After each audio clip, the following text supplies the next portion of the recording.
Assalamu alaikum wa rahmatullahi wa barakatuh. Thank you so much for joining me again in this journey to get to meet the tradition in Qatar by the pages of its history. Today, we are going to talk about a very special book written by two sons about the experience told by his father. The book is called الكنز, which means the treasure, a treasure. So the authors are Sultan bin Ibrahim al-Muraikhi and Jassim bin Ibrahim al-Muraikhi.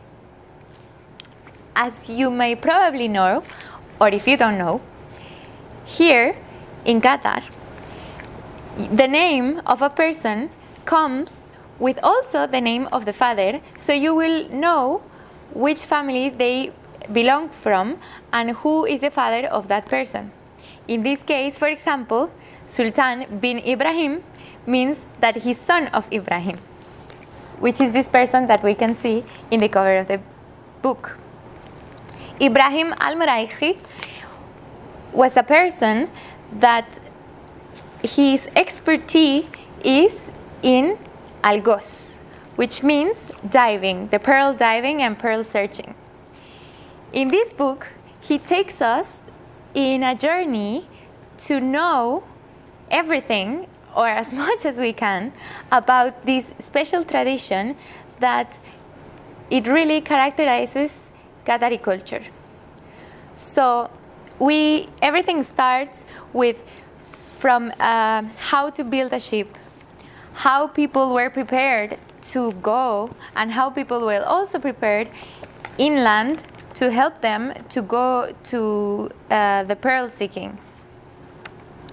So we can see here pictures of how the dopes were made since a long time ago. There were people that were specialized specifically only to build them or only to repair them, for example. Even the names that they were giving to the dopes changed along the history of Qatar. For example, in this book, it's curious that Mr. Ibrahim, he tells his sons that before they were calling the dope, they were calling the ship only the wood. Then with time, they started to change and to name each one to the different models or the different sizes that they were preparing them to. So in this book, we can also find what they were bringing with them. They were preparing with gahwa, rice, wood, and sometimes fruits.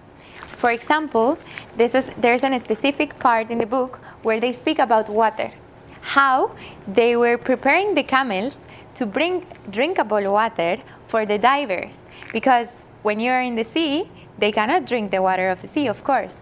So for example, they were preparing the leather of animals and they dried it, so they were putting the water inside these cups of leather, let's say like that, and they were preparing that with the camels so they will transport the water, which is a very important data for the divers.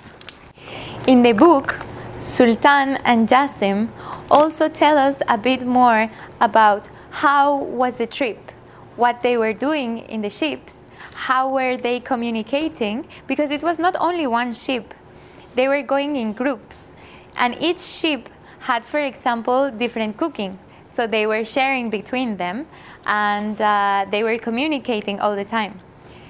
Diving, it is an activity that is done in teamwork, definitely, and not only teamwork inside one ship, but also between the ships that are going to the trip together. Also, in the book, we can find how they were doing trading with the pearls. So here in the book, they explain us about how is the market, how is the business, and how is the trading made for the rupiah, for example. Also, we can learn in this book how was the trading made, how is the business, how were the pearls weighted, how they get their value, how they were measuring the value, and how much were they in that moment. So how much you could get for one pearl, differing the size of the pearl, the quality, the color, etc. In this case, for example, they are showing us that most of the trade was made by Indian rupiah. And they also explain us about the market and how it was managed for the Qatari people in that moment to do trading with them. Now, one of the most important characteristics in the algoz, or in the diving, it is that it is definitely not easy. There is a chapter in the book where it talks about all the dangers that diving had and it implied for the people that were doing it. Divers were risking their life every day when they were going, because not only the sea was bringing difficulties to them, but also the travel and living in the ship was difficult for them. So there's a whole chapter where they show us that this activity, it's not easy, and it took a lot of preparation for men to know that they were going to put their lives in danger. One of the risks that they show us here in the book is, for example, the one of wildlife. Animals as sharks, rays, that in Arabic they are called al-lohma, and also a lot of animals like jellyfish, which they are called in Arabic al-dul. They were around the divers while they were trying to get the pearls. So that's why there is an important part in the book that speaks about the dangers, because these men that they were risking their lives had to have a very specific preparation, mental preparation, where they knew that they were risking their lives, but they were also working to become good men. Men that were going to work hard and bring wealth to the family. So for example, in Qatar, they were calling this man Gunnam, which is the man that was working hard, was putting his life in danger to bring wealth to the family and to the whole town.